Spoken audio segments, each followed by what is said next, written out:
Good evening, नमस्कार सभी साथियों को।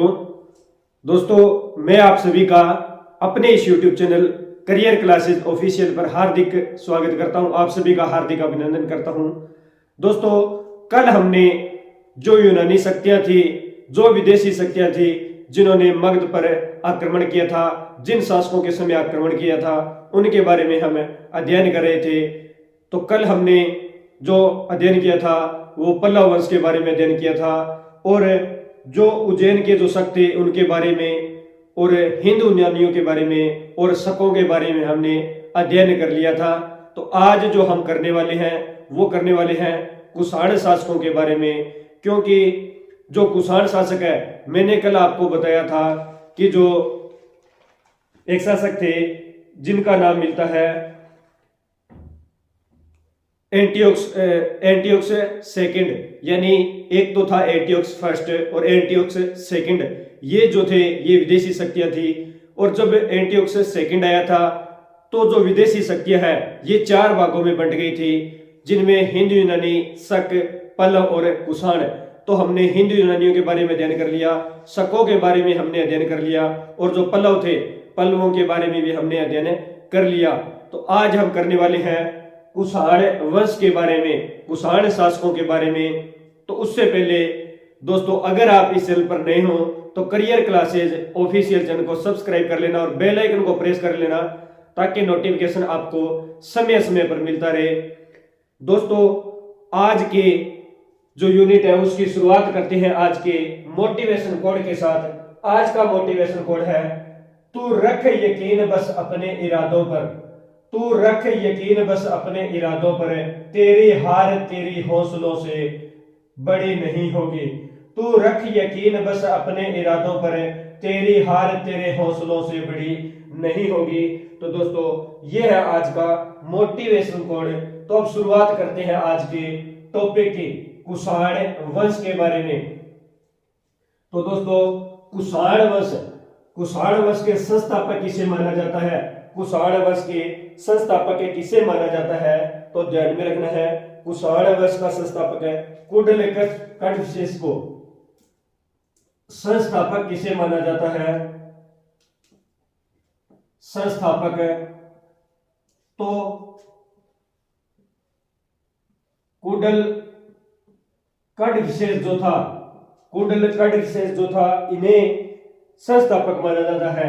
कुंडल कण्वशेष भी आता है और कुंडल कण्वशेष भी इनका नाम मिलता है। तो ध्यान में रखना है, कुंडल कण्वशेष को क्या माना जाता है? संस्थापक माना जाता है। कुषाण वंश का संस्थापक कुंडल कण्वशेष है। और बात करें तो जो कुंडल कण्वशेष थे इन्होंने एक उपाधि धारण की थी, तो ध्यान में रखना है, महाराजा धीराज की। कौन सी? महाराज धीराज की जो उपाधि थी, महाराज धीराज की जो उपाधि थी ये इन्होंने धारण की थी। और ये जो उपाधि है ये कहां की थी? ये भारत की उपाधि थी। ध्यान में रखना है, कुंडल कण्वशेष ये कुषाण वंश के संस्थापक माने जाते हैं। और इन्होंने एक उपाधि थी भारत की उपाधि, जिस उपाधि का नाम था महाराजा धीराज। ये उपाधि किसने धारण की थी? तो कुंडल कण्वशेष ने ये उपाधि धारण की थी। ये ध्यान में रखना है। और दोस्तों, बात करें जो कुषाण वंश के शासक थे ये क्या कहलाते थे? ये युची या तेखरी कहलाते थे। ध्यान में रखना है, युची या तेखरी या तोखरी। जो कुषाण वंश के शासक थे ये क्या कहलाते थे? तो दोस्तों, ये युची या क्या कहलाते थे? तोखरी। इन्हें युची या तोखरी के नाम से जाना जाता है। ध्यान में रखना है, क्वेश्चन आता है कि युची या तोखरी किस वंश के शासकों को कहा जाता है? तो कुषाण वंश के शासकों को युची या तोखरी कहा जाता है। ध्यान में रखना है। और दोस्तों, युची या तोखरी यानी ये कहां के निवास करने वाले थे? तो जो चीनी सीमा है, चीनी सीमा के निवास करने वाले थे। ध्यान में रखना है, कहां के निवास करने वाले थे? चीनी सीमा के निवासी थे। और ये 5 कबीलों में बंट गए थे। चीनी सीमा के निवासी थे और युची व तोखरी है कितने कबीलों में बंट गए थे? तो ध्यान में रखना है, 5 कबीलों में, 5 कबीलों में बंट गए थे। बंट गए और 5 कबीलों में बंट गए थे। उनमें से एक कौन सा था? तो एक कबीला जो था वो था कुषाण वंश। एक कबीला कौन सा था? तो वो था कुषाण वंश। यानी कुषाण वंश को युची या तोखरी कहा जाता है। कहाँ के निवास करने वाले थे? चीनी सीमा के निवास करने वाले थे। ध्यान में रखना है, कहाँ के निवास करने वाले थे? चीनी सीमा के निवास करने वाले थे। और जो युची या तोखरी है ये 5 कबीलों में बंट गए थे। उनमें से एक कबीला कौन सा था? कुषाण वंश। ये ध्यान में रखना है, एक था कुषाण वंश। और दोस्तों बात करें तांबे के सिक्के कुषाण वंश ने चलाए थे। तांबे के सिक्के किसने चलाए थे? तो ध्यान में रखना है, तांबे के सिक्के सर्वप्रथम किसने चलाए थे? तो कुषाण शासकों ने चलाए थे। तांबे के सिक्के कुषाण शासकों ने चलाए थे। और बात करें आकृति जो छपवाई थी, इनके ऊपर जो आकृति छपवाई थी ये किसकी आकृति थी? कुषाण शासकों ने तांबे के सिक्के जो है ये छपवाए थे। ध्यान में रखना है। और इन पर जो आकृति है ये यूनानी राजा हर्मिपस की आकृति छपवाई थी। यूनानी राजा थे, यूनानी राजा जो थे जिनका नाम क्या मिलता है? हर्मिपस। यूनानी राजा हर्मिपस की आकृति जो है, आकृति ये छपवाई थी। किन सिक्कों पर छपवाई थी?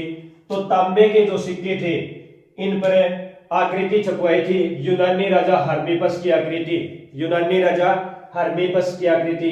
तो क्वेश्चन इस प्रकार से आता है कि कुषाण वंश के शासकों ने तांबे के सिक्कों पर किसकी आकृति छपवाई थी? तो यूनानी राजा थे हर्मिपस, इनकी आकृति छपवाई थी। ये ध्यान में रखना है। और दोस्तों तो संस्थापक किसे माना जाता है? कुंडल कड़विशेष को संस्थापक माना जाता है। और महाराजाधिराज की जो उपाधि थी यानी जो भारत की उपाधि मानी जाती है ये कुंडल कड़विशेष ने धारण की थी। और कुषाण वंश को ही युची या तोखरी कहा जाता है। चीनी सीमा के निवास करने वाले थे। 5 कबीलों में बंट गए जिनमें से एक कबीला कुषाण वंश था।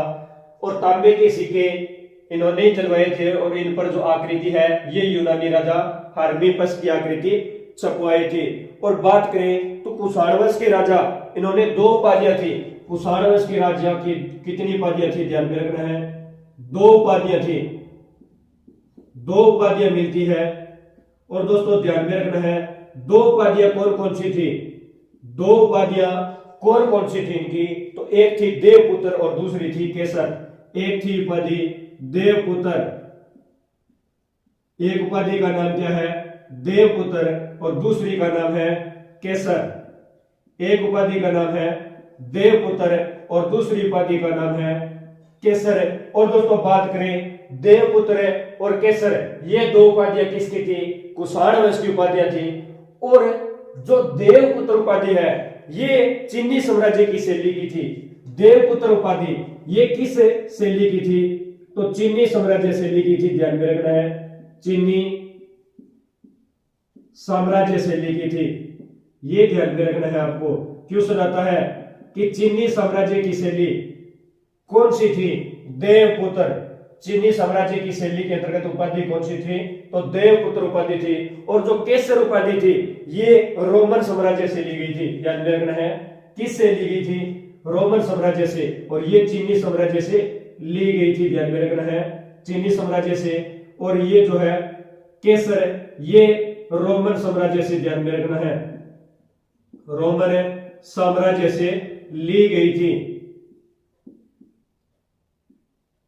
अब क्वेश्चन किस प्रकार से पूछा जाता है कि जो रोमन साम्राज्य से उपाधि ली गई थी कुषाण वंशों के शासकों द्वारा कौन सी थी?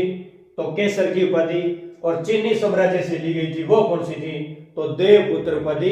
ये 2 उपाधियां ये किसकी थी? कुषाण वंश की थी। लेकिन ये ध्यान में रखना है कि संस्थापक जो महाराजाधिराज है ये भारत की उपाधि थी। ये कुजल कड़विशेष जो शासक था इन्होंने धारण की थी। और दोस्तों बात करें तो इनके बाद जो एक शासक आता है विम कड़विशेष। इनके बाद एक शासक आता है जिनका नाम क्या है? विम कड़विशेष। इनके बाद जो शासक आया था उनका नाम है विम कड़विशेष। और दोस्तों बात करें विम कड़फिसेस की, विम कड़फिसेस जो था ये कुषाण वंश का वास्तविक संस्थापक, तो एक था संस्थापक, तो वास्तविक संस्थापक कौन था? वास्तविक संस्थापक कौन था? संस्थापक, वास्तविक संस्थापक माना जाता है किस वंश का? कुषाण वंश का। संस्थापक कोंडल कड़फिसेस को माना जाता है, लेकिन वास्तविक संस्थापक है विम कड़फिसेस को वास्तविक संस्थापक माना जाता है, ध्यान में रखना है। और इन्होंने जो उपाधि धारण की थी महेश्वर की, उपाधि कौन सी धारण की थी? तो ध्यान में रखना है, इन्होंने जो उपाधि धारण की थी, ये उपाधि धारण की थी महेश्वर की। और कुजल कड़फिसेस ने जो उपाधि धारण की थी वो कौन सी थी? तो वो थी महाराज अधिराज की। लेकिन विम कड़फिसेस ने जो उपाधि धारण की थी वो कौन सी थी? महेश्वर की उपाधि धारण की थी। और दोस्तों विम कड़फिसेस जो है ये किस धर्म को मानता था? विम कड़फिसेस किस धर्म को मानता था? तो ध्यान में रखना है, शैव धर्म को मानता था। किस धर्म को मानता था? शैव धर्म को, ध्यान में रखना है। विम कड़फिसेस किस धर्म को मानता था? तो शैव धर्म को मानता था। और सोने के शुद्ध सिक्के किसने जलाए थे? तो सोने के शुद्ध सिक्के, तो ध्यान में रखना है, सोने के शुद्ध सिक्के, शुद्ध सिक्के किसने जलवाए थे?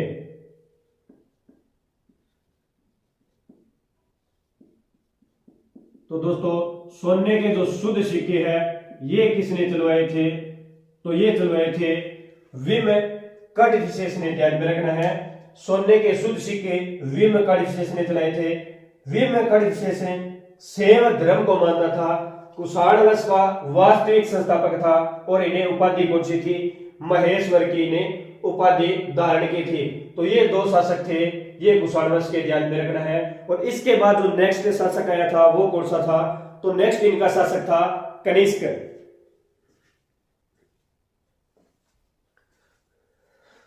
तो आप एक बार इसका स्क्रीनशॉट ले लो। आई होप कि जो मैंने आपको करवाया है ये आपको अच्छे से समझ में आया है। अगर समझ में आया तो आप इस बार इसका स्क्रीनशॉट ले लो, ताकि आगे जो हम शुरुआत करते हैं वो करते हैं कनिष्क के बारे में।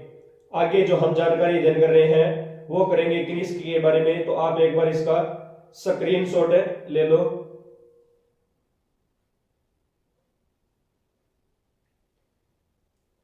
तो आगे बात करते हैं कनिष्क के बारे में। तो मैं एक बार इसे इरेज कर देता हूं। अगर आपको ये इतनी बातें समझ में आई हैं तो वीडियो को लाइक करो, कमेंट करके बताओ कि आपको ये टॉपिक कैसा लगा।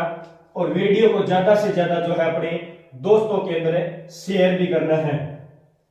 तो आगे बात करते हैं कुषाण वंश के अगले जो शासक थे उनका नाम क्या है? तो कनिष्क। कनिष्क जो है ये सबसे प्रतापी शासक भी था, ध्यान में रखना है। कनिष्क सबसे प्रतापी शासक था। तो नेक्स्ट जो शासक आता है, पहला शासक था जो संस्थापक माना जाता है कुजल कड़फिसेस। दूसरा था विम कड़फिसेस जिसे वास्तविक संस्थापक भी माना जाता है। तो आगे जो शासक आया था उसका नाम क्या था? तो ध्यान में रखना है, आगे जो शासक था वो था कनिष्क। आगे जो शासक आया था उसका नाम क्या है? कनिष्क। और बात करें कनिष्क के बारे में, बात करें कनिष्क के बारे में तो दोस्तों कुषाण वंश का सबसे प्रतापी शासक, इनका समय क्या माना जाता है? यानी इनकी जो समयावधि है, शासन की जो अवधि, यानी 78 ईस्वी से 105 ईस्वी कितनी मानी जाती है?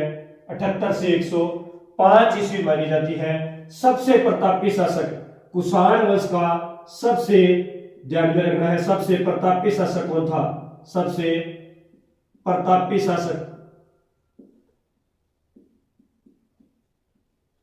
तो सबसे प्रतापी शासक था कौन था? कनिष्क। कुषाण वंश का सबसे प्रतापी शासक कौन था? तो कनिष्क जो था ये सबसे प्रतापी शासक था, ध्यान में रखना है, प्रतापी शासक था। और दोस्तों बात करें कनिष्क, तो कनिष्क गद्दी पर कब बैठा था?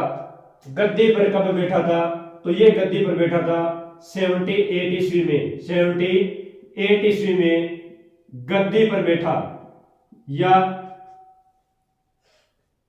गद्दी पर बैठा या राजगद्दी संभाली या उपाधि संभाली थी महाराज की। तो 78 ईस्वी के अंदर क्या था, गद्दी पर बैठा था कनिष्क। और बात करें 78 ईस्वी के बारे में आपको और क्या जानकारी मिलती है, तो दोस्तों शक संवत की शुरुआत हुई थी। किस संवत की शुरुआत हुई थी, शक संवत की। मैंने आपको पीछे बताया है 78 ईस्वी में, यानी 57-58 ईस्वी में मैंने आपको बताया था विक्रम संवत की शुरुआत हुई थी। और विक्रम संवत की शुरुआत करने वाले जिनके राजा का नाम तो नहीं पता, लेकिन उन्होंने विक्रमादित्य की जो उपाधि धारण की थी, उनके समय क्या हुआ था, विक्रम संवत की शुरुआत 57-58 ईस्वी में। लेकिन 78 ईस्वी के अंदर कौन से संवत की, शक संवत की शुरुआत हुई थी। शक संवत की शुरुआत हुई थी, ध्यान में रखना है। और दोस्तों शक संवत यानी अपने जो भारत का, अपने जो देश का कौन सा ग्रिगोरियन कैलेंडर जो है किस पर आधारित है, भारत का ग्रिगोरियन कैलेंडर। अपने देश भारत का जो ग्रिगोरियन कैलेंडर है, ग्रिगोरियन भी कहते हैं, तो ग्रिगोरियन जो कैलेंडर है ये किस पर आधारित है, ये शक संवत पर आधारित है। किस पर आधारित है, शक संवत पर आधारित है। भारत का जो ग्रिगोरियन कैलेंडर है किस पर आधारित है, शक संवत पर आधारित है। यानी कनिष्क गद्दी पर बैठा 78 ईस्वी के अंदर, 78 ईस्वी में शक संवत की शुरुआत हुई थी। और भारत का जो ग्रिगोरियन कैलेंडर है ये किस पर आधारित है, तो ये आधारित है शक संवत पर। और दोस्तों बात करें कनिष्क की, तो दो राजधानियां थी। कनिष्क की दो राजधानियां थी, ध्यान में रखना है, दो राजधानी थी। और दो राजधानी कौन सी थी, दो राजधानी कौन सी थी, तो एक थी पुरुषपुर। एक राजधानी का नाम क्या है, तो एक का नाम है पुरुषपुर, ध्यान में रखना है, पुरुषपुर। और पुरुषपुर को ही क्या कहा जाता है, इसे पेशावर भी कहा जाता है। पुरुषपुर को क्या कहा जाता है, पेशावर भी कहा जाता है। वर्तमान में इसे पेशावर कहा जाता है, पुरुषपुर को वर्तमान में पेशावर कहा जाता है। और एक राजधानी और थी, उसका नाम क्या मिलता है, तो दोस्तों उसका नाम है मथुरा। दो राजधानियां थी, एक राजधानी पुरुषपुर, पुरुषपुर का वर्तमान नाम क्या है, पेशावर। दूसरी राजधानी थी मथुरा। किसकी राजधानी थी, तो ध्यान में रखना है कनिष्क की दो राजधानियां थी। और दोस्तों जो चौथी बौद्ध संगीति है, कौन सी बौद्ध संगीति, तो 4 नंबर जो बौद्ध संगीति है, ध्यान में रखना है बौद्ध संगीति। बौद्ध संगीति जो है, ये जो संगीति है चौथी बौद्ध संगीति, ये किसके शासनकाल में हुई थी, तो चौथी बौद्ध संगीति कनिष्क के शासनकाल में हुई थी। चौथी जो बौद्ध संगीति है किसके शासनकाल में हुई थी, तो ध्यान में रखना है चौथी बौद्ध संगीति कनिष्क के शासनकाल में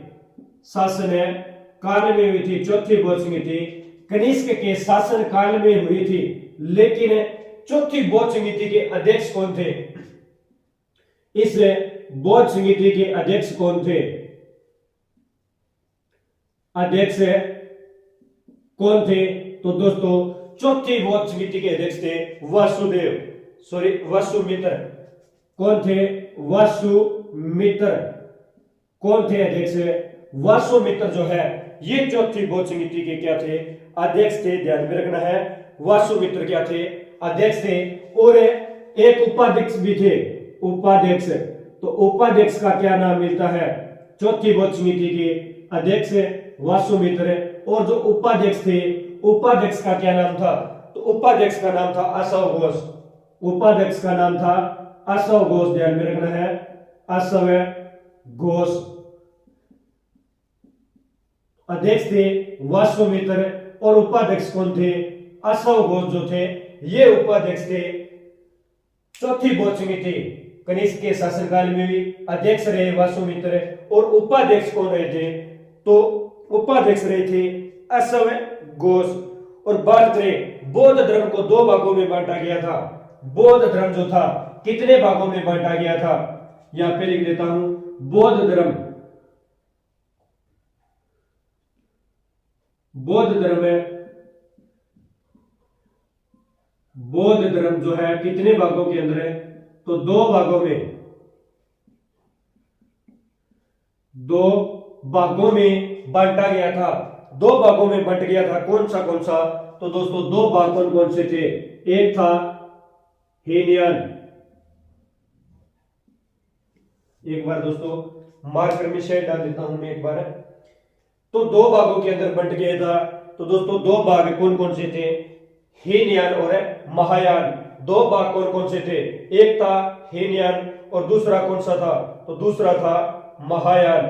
एक था हीनयान और दूसरा था महायान।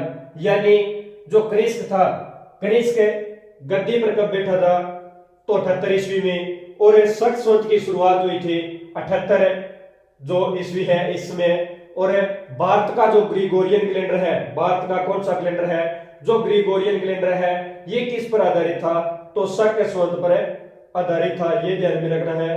और दोस्तों बात करें तो सबसे प्रतापी शासक, कुषाण वंश का सबसे प्रतापी शासक पूछा जाता है, तो दोस्तों ध्यान में रखना है जो कनिष्क था ये कुषाण वंश का सबसे प्रतापी शासक था। क्वेश्चन आता है कुषाण वंश का सबसे प्रतापी शासक कौन था, तो कनिष्क जो है ये कुषाण वंश का सबसे प्रतापी शासक था। दो राजधानियां, एक थी पुरुषपुर वर्तमान में नाम है पेशावर, और एक थी मथुरा। और बौद्ध समिति जो थी ये इनके शासनकाल के समय हुई थी। अध्यक्ष रहे वासुमित्र और उपाध्यक्ष रहे थे अशोक घोष। और दोस्तों बौद्ध धर्म दो भागों में बंट गया था, एक था हीनयान, एक था हीनयान और दूसरा कौन सा था, तो दूसरा था दोस्तों महायान। एक था हीनयान और एक था महायान। और जो कनिष्क था किसका अनुयायी था, तो ध्यान में रखना है कनिष्क जो अनुयायी था ये महायान का अनुयायी था। किस बौद्ध धर्म दो भागों में महायान और हीनयान, कनिष्क जो था महायान का अनुयायी था, ये ध्यान में रखना है। और दोस्तों सर्वाधिक सोने के सिक्के किसने चलवाए, तो ध्यान में रखना है कनिष्क ने सर्वाधिक सोने के सिक्के, सर्वाधिक सोने के सिक्के किसने चलवाए थे, सर्वाधिक सोने के जो सिक्के हैं ये के सिक्के ये चलवाए थे कनिष्क ने, ये ध्यान में रखना है। शुद्ध सोने के सिक्के किसने चलवाए थे, तो शुद्ध सोने के सिक्के मैंने आपको बताया था कि शुद्ध जो सोने के सिक्के हैं ये विम्कड विशेष ने चलवाए थे। किसने चलवाए थे, विम्कड विशेष ने। लेकिन शुद्ध सोने के सिक्के जो है ये किसने, विम्कड विशेष ने। सर्वाधिक जो सोने के सिक्के हैं ये किसने चलवाए थे, तो ये कनिष्क ने चलवाए थे, ध्यान में रखना है। और जो कनिष्क ने सोने के जो सिक्के चलवाए थे, सर्वाधिक सोने के सिक्के चलवाए थे, यानी इन सिक्कों का वजन पूछा जाता है, वजन, इन सिक्कों का क्या पूछा जाता है, वजन। तो 124 ग्राम कितना वजन था, 124 ग्राम जो था इन सिक्कों का क्या था, वजन था, ये ध्यान में रखना है। इन सिक्कों का वजन कितना था, 124 ग्राम जो है इन सिक्कों का क्या था, वजन था। यानी शुद्ध जो सोने के सिक्के थे उनका वजन कितना माना गया है, 124 कैरेट तो माना गया है, ध्यान में रखना है कितना, 124। तो ये 124 ग्राम जो था इनका वजन था। और दोस्तों कनिष्क को किस नाम से जाना जाता है, तो ध्यान में रखना है दोस्तों कनिष्क को जो है द्वितीय अशोक के नाम से जाना जाता है। किसके नाम से जाना जाता है, तो द्वितीय, कनिष्क को किस नाम से जाना जाता है, तो ध्यान में रखना है द्वितीय अशोक के नाम से जाना जाता है। क्वेश्चन आता है कि द्वितीय अशोक के नाम से किस शासक को जाना जाता है, द्वितीय अशोक के नाम से किस शासक को जाना जाता है, तो दोस्तों ध्यान में रखना है द्वितीय अशोक के नाम से कनिष्क को जाना जाता है। और कनिष्क कुषाण वंश का सबसे प्रतापी शासक था, कुषाण वंश का सबसे प्रतापी शासक था। और दोस्तों बात करें तो इनके समय एक राजवेद्य हुआ था, इनके समय एक राजवेद्य था, राजवेद्य। और राजवेद्य का नाम क्या मिलता है, राजवेद्य था और राजवेद का नाम क्या है, तो ध्यान में रखना है दोस्तों चरक। राजवेद का नाम है चरक। और चरक ने की बुक कौन सी थी, चरक की बुक कौन सी थी, तो दोस्तों ध्यान में रखना है चरक की, यानी इसके जो बात करें तो इसके शासन के अंदर कौन से थे राजवेदीय चरक। और चरक की बुद्ध जो बुक थी वो थी चरक संहिता। बुक कौन सी थी, चरक संहिता जो थी, ये किसकी बुक थी, जो राजवेद्य थे किसके, तो कनिष्क के राजवेद्य थे चरक। और चरक की बुक कौन सी थी, प्रसिद्ध बुक थी चरक संहिता। और इनके समय एक वैज्ञानिक भी थे, एक वैज्ञानिक भी थे, ध्यान में रखना है वैज्ञानिक। और दोस्तों उन वैज्ञानिक का नाम क्या है, इनके समय एक वैज्ञानिक भी थे, इनके राज दरबार के अंदर एक वैज्ञानिक थे जिनका नाम लेता है नागार्जुन। नागार्जुन वैज्ञानिक का नाम क्या है, तो दोस्तों ध्यान में रखना है वैज्ञानिक का नाम है नागार्जुन। और नागार्जुन की बात करें तो दोस्तों नागार्जुन को भारत का आइंस्टीन की भी कहा जाता है। नागार्जुन को क्या कहा जाता है, भारत का आइंस्टीन, भारत का आइंस्टीन भी कहा जाता है। भारत का आइंस्टीन किसे कहा जाता है, तो कनिष्क के दरबार में जो वैज्ञानिक थे नागार्जुन, इन्हें भारत का आइंस्टीन भी कहा जाता है। और दोस्तों नागार्जुन ने सापेक्षता का सिद्धांत दिया था। किसका सिद्धांत दिया था, सापेक्षिता। तो पूछा जाता है किसका सिद्धांत दिया था, तो दोस्तों सापेक्षिता, सापेक्षिकता का सिद्धांत दिया था। क्वेश्चन आता है कि किस व्यक्ति ने या किसने कनिष्क के दरबार के अंदर जो है सापेक्षिता का सिद्धांत दिया था, तो कनिष्क के वैज्ञानिक थे नागार्जुन, जिन्हें भारत का आइंस्टीन भी कहा जाता है, और इन्होंने सापेक्षिता का सिद्धांत दिया था। आई होप कि ये इतनी जानकारी जो है आपको अच्छे से समझ में आई है। अगर ये इतनी जानकारी आपको समझ में आई है तो एक बार आप इसका स्क्रीनशॉट ले लो, ताकि आज हम जो है कुषाण वंश को जो है पूर्ण करते हैं, कुषाण वंश को आज हमें कंप्लीट कर देते हैं।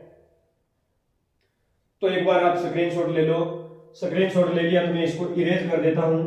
आगे बात करते हैं कि इनके समय और कौन था, कवि कौन था, यानी इनके समय जो जो व्यक्ति हुए थे इनके राज दरबार के अंदर, इनके राज दरबार के अंदर जो जो व्यक्ति हुए थे उनके बारे में हमें अध्ययन कर रहे हैं।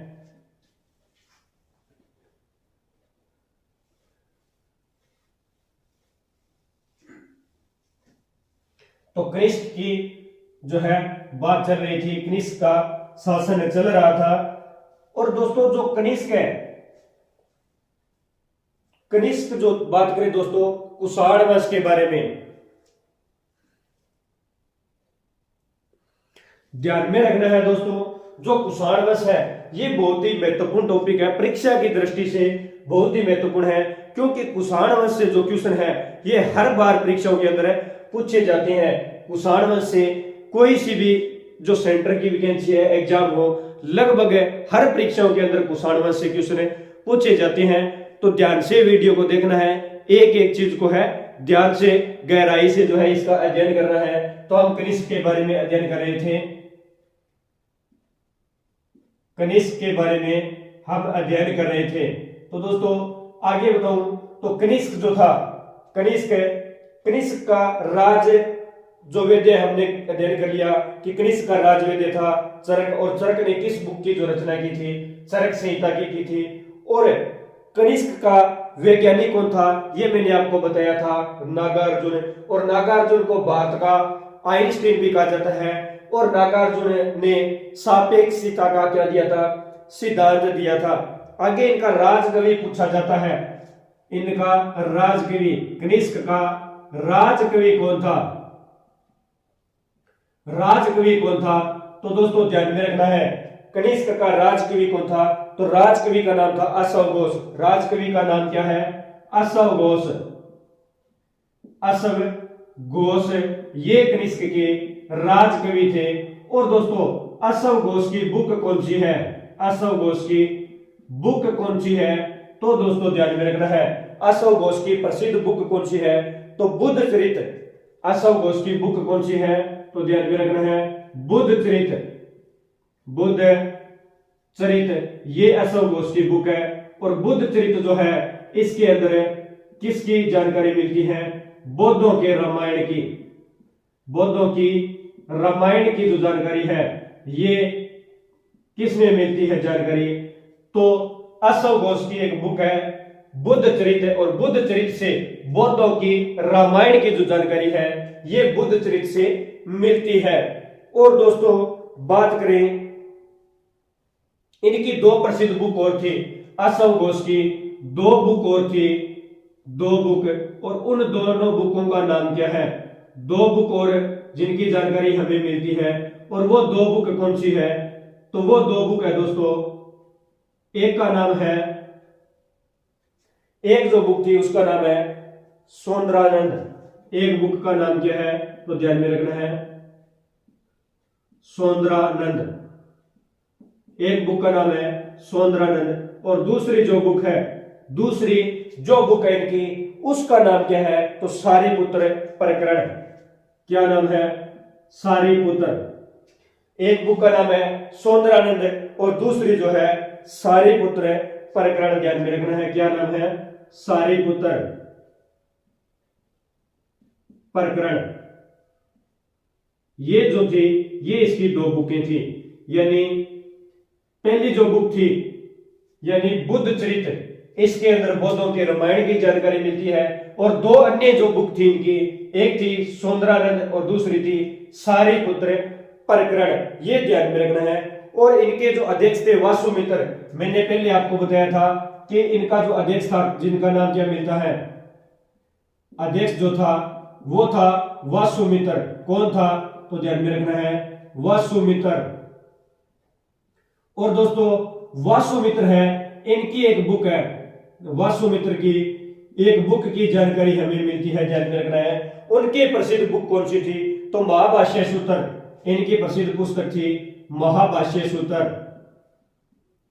महाभाष्य सूत्र जो है ये इनके जो अध्यक्ष थे जिनका नाम क्या था? जिनका नाम था वासुमित्र। और वासुमित्र की बुक थी महाभाष्य सूत्र। यानी महाभाष्य सूत्र को दोस्तों बौद्ध धर्म का विश्वकोश कहा जाता है। महाभाष्य सूत्र को क्या कहा जाता है? बौद्ध धर्म का विश्वकोश। बौद्ध धर्म का विश्वकोश। विश्वकोश किस बुक को कहा जाता है? तो बौद्ध धर्म का जो विश्वकोश है ये वासुमित्र जो अध्यक्ष था कनिष्क का, इनकी एक बुक थी महाभाष्य सूत्र।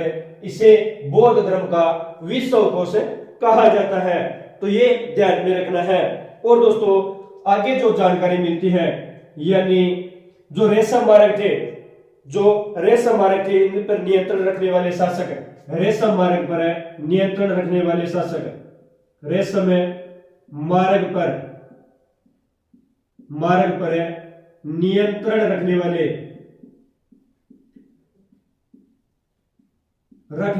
शासक कौन थे? तो ध्यान में रखना है कुषाण शासक थे। शासक कौन थे? तो दोस्तों यही थे, ध्यान में रखना है कौन थे? कुषाण। कुषाण जो शासक थे इनके द्वारा क्या किया गया था? रेशम मार्ग पर नियंत्रण रखा गया था। और दूसरी जो जानकारी मिलती है यानी मार्गों पर सुरक्षा का प्रतिबंध।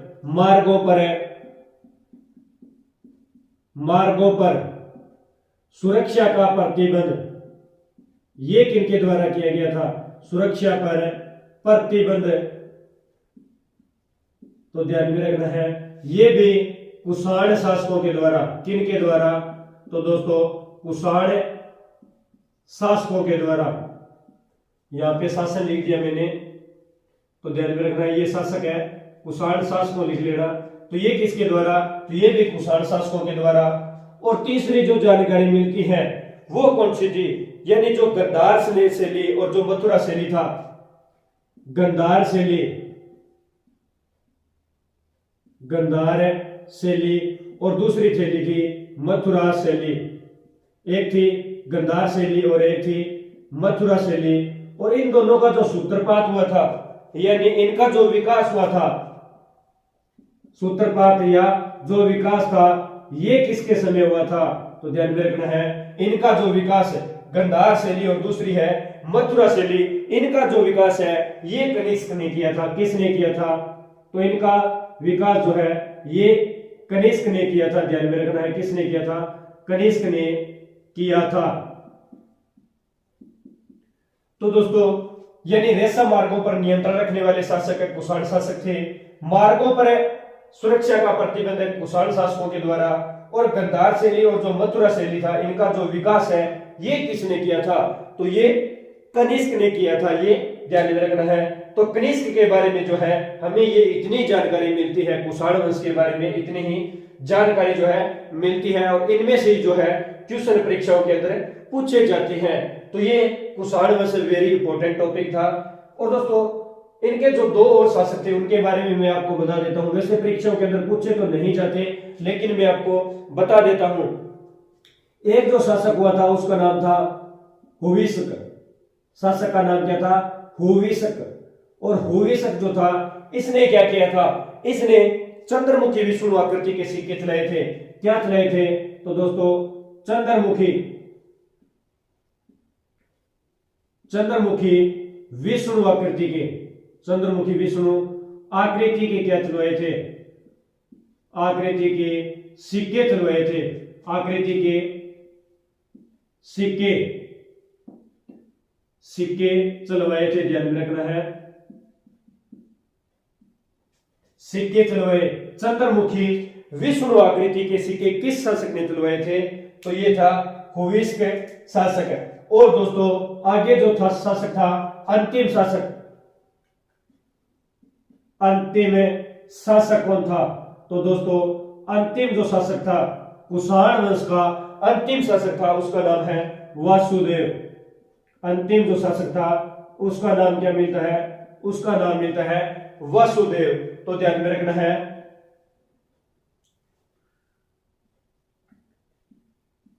तो कुषाण वंश के बारे में जो है हमें ये इतनी जानकारी मिलती है। कुषाण वंश के बारे में हमने आज गहराई से अध्ययन किया है। कुषाण वंश के जो शासक थे कनिष्क, उनके बारे में अध्ययन किया है। कुषाण वंश के कुजल कड विशेष के बारे में, विम कड विशेष के बारे में। आगे थे कनिष्क, और कनिष्क के बाद जो शासक हुए थे, जो हुविसक, और अंतिम शासक हुए थे वासुदेव। यानी आज हमने कुषाण वंश के बारे में गहराई से अध्ययन किया है दोस्तों। और कुषाण वंश के बारे में जो परीक्षाएं हैं आपकी, उनके अंदर हर बार कुषाण वंश से जो है हर बार क्वेश्चन छप के आता है, हर बार क्वेश्चन पूछा जाता है। तो वेरी इंपॉर्टेंट टॉपिक है, गहराई से आपको अध्ययन करना है। और दोस्तों अगर आपको ये वीडियो अच्छी लगी है तो वीडियो को लाइक करना है, कमेंट करना है, और ज्यादा से ज्यादा इस वीडियो को अपने दोस्तों के अंदर शेयर करना है। अगर आप इस चैनल पर नए हो तो करियर क्लासेज ऑफिशियल चैनल को सब्सक्राइब कर लेना और बेल आइकन को प्रेस कर लेना, ताकि नोटिफिकेशन आपको समय समय पर मिलता रहे। मिलते हैं कल अपने नेक्स्ट टॉपिक के साथ, नेक्स्ट यूनिट के साथ, कल इसी समय। तब तक के लिए धन्यवाद दोस्तों। जय हिंद, जय भारत।